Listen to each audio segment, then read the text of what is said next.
So we've got the heads off, the intake off, the exhaust off, everything's pretty much off. All the wiring has been removed, transmission linkage. We are, except for the mounting bolts and the shaft bolts, we are ready to lift. As you can see, the lifting apparatus is in place. I've got everything braced up with a couple of 2x4s just to distribute the weight across the whole length. I was lucky enough to have somebody lend me some really nice chain and a pretty stout come along. So my plan is to lift, and once it's up high enough to work underneath it, chain it so that it doesn't fall, just in case the come along decides to give way. And I will also at that point be working underneath it, so I want it very safe. Hope that everything goes well and it doesn't become a big anchor, because if it does, that means that the boat's going with it. There we go, we are hooked up.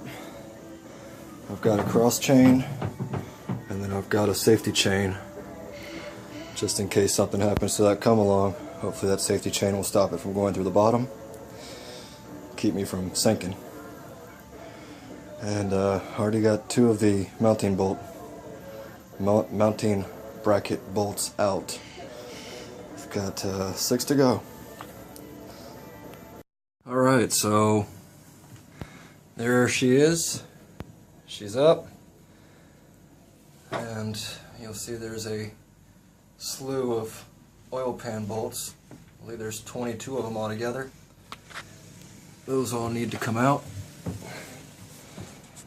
I've got an extra chain, locked it down, loosened the come along up a little bit to put some pressure on the chain, and I just kind of did everything, made sure it was safe.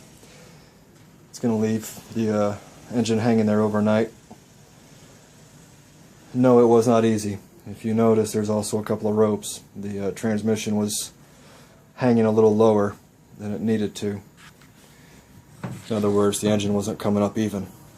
So I imagine it's going to be twice as much fun to put it back in. Till next time.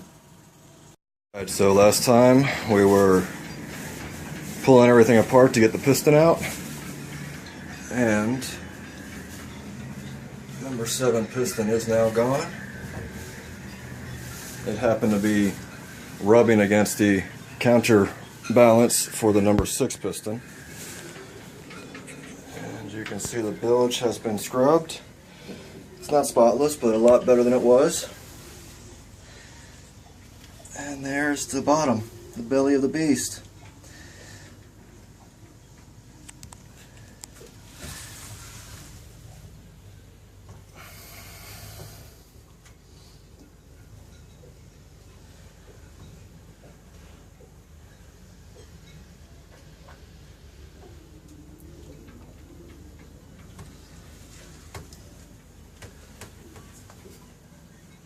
So what we're doing now is, of course, just cleaning, prepping, getting ready for the rebuild. The piston arm is going to be pressed on for me, the connecting rod. I'm going to take it to a local shop and have it pressed on. Also going to have a bearing measurement tool of some sort put on there so I can make sure that we've got the correct bearing size. I believe it's standard, but you never know. So I'm going to verify what bearing needs to go in there so I don't tear this apart after we rebuild it. I've got a water pump over there, going to throw a new impeller into it. And you can see there's, a bunch of corrosion and just different things around the water intakes. The seat cock down there I thought was in terrible shape because the handle was rusted and it had a lot of that green brass powder everywhere. But it's in actually very good shape, considering. I do have, this is a Velvet Drive 72C. I don't know if you can really focus on that right here. that is a temperature sensor. The prongs are completely gone. They rusted off.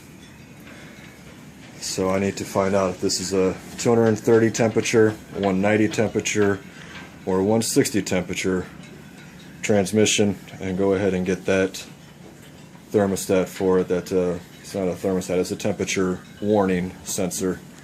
It's a buzzer basically.